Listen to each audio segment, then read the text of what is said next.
You're watching Mirror Readings. I'm your host, Molly, and I'm about to give you a sampler of the kind of gene key reading that I do, which is called a mirror reading.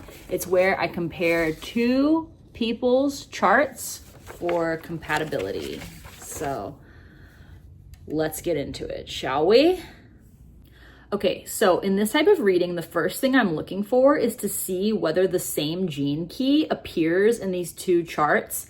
And right away, I can see that not only do these two both have gene key 19, they have it in the same place in their pearl, okay? So gene key 19 has the shadow of codependence, the gift of sensitivity, and the city of sacrifice. So sacrifice doesn't mean in this context what we usually think it means. It means sacrificing the individual ego for the greater good of some we. This is a big theme in the gene keys, is the me giving way to the we. And if these two are able to pull that off, they're gonna make money together and have an amazing life. And that's the goal. So let's see how they're gonna do it.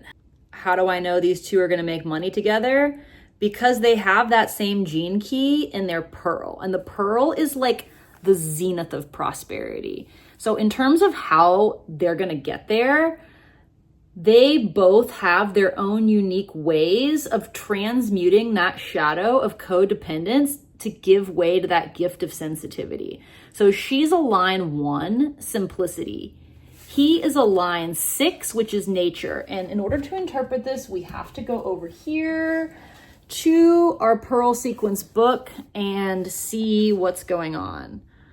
All right, so prosperity for line 1 is about being free. Money is what's needed to ensure that we can live the simple life. All right, so she's all about what's simple, and he is a line 6, which is nature, okay? So line 6s are synthesizers. They synthesize love, purpose, genius. So he's able to basically assimilate all of these different variables, bring them into the home, into the bank account, into the relationship. And she's able to streamline all the variables to make them simple and make them work. I'm happy to report this guy has already put a ring on it, and these two are gonna have an amazing life together. But let's see what else is in their chart that's gonna be a big feature. Okay.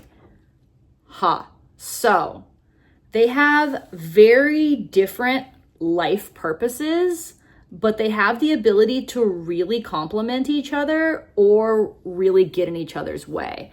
So his life purpose is to transmute the shadow of intellect to give way to the gift of precision, okay? Her life's purpose is to transmute the shadow of impatience to give way to the gift of patience. Now, what I mean by these two shadows could play really badly together is that if she's impatient with his like left brainness, right? Because the reason intellect is described as a shadow is because it means overanalyzing everything to the point that nothing makes sense. And that's something that she has it in her chart to easily get impatient with. But if she's in her gift of patience, she can help pull him out of that left brain, no offense to the men, but hyper male shadow of over intellectualizing everything. And she can help bring him into precision. And that means precise thinking. That means separating essential, helpful thought from inessential, mindless chatter thought. Okay, so let's look at their EQ really quick in the Venus sequence. EQ is emotional quotient. So this is going to be how they play together emotionally. Oh my goodness gracious. Okay, so he has 23 in his EQ, which is the shadow of complexity. Ugh, that complexity and that intellect and his purpose, brutal. It gives way to the gift of simplicity.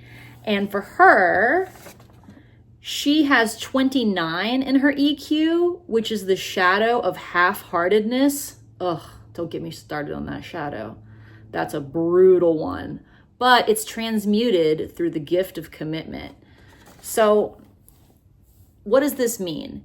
If he's overcomplicating everything with that great big intellectual shadow of his, it's gonna make her half-hearted.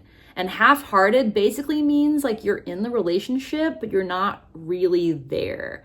And that could be in the EQ, like it could manifest as phoning in emotional intimacy when you're not really feeling it. So in order for her to be fully committed in this relationship, he has to help her make things simple. And again, we already know that simplicity is a huge part of her chart because we saw it in that pearl sequence, right? She is meant to simplify things. And really, he's kind of meant to not so much complicate things, but to be able to process complicated variables and information and then hand them over to his partner, his beloved, to simplify and make these things sustainable. I love these two together. Y'all are gonna have a great life. But honestly, the more mirror readings I do looking at compatibility, the more I realize it's not about astrological compatibility really at all.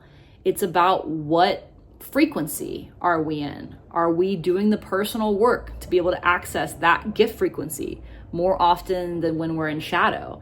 Because when people are dominated by their shadow patterns, I mean, woof, it's hard for them to get along with anybody. So as I read charts, I'm always asking my clients questions about one specific key or another to try to figure out whether they're spending more time in the shadow frequency or gift. Every now and again, I'll find a straight up enlightened master who's hanging out in these Siddhic states.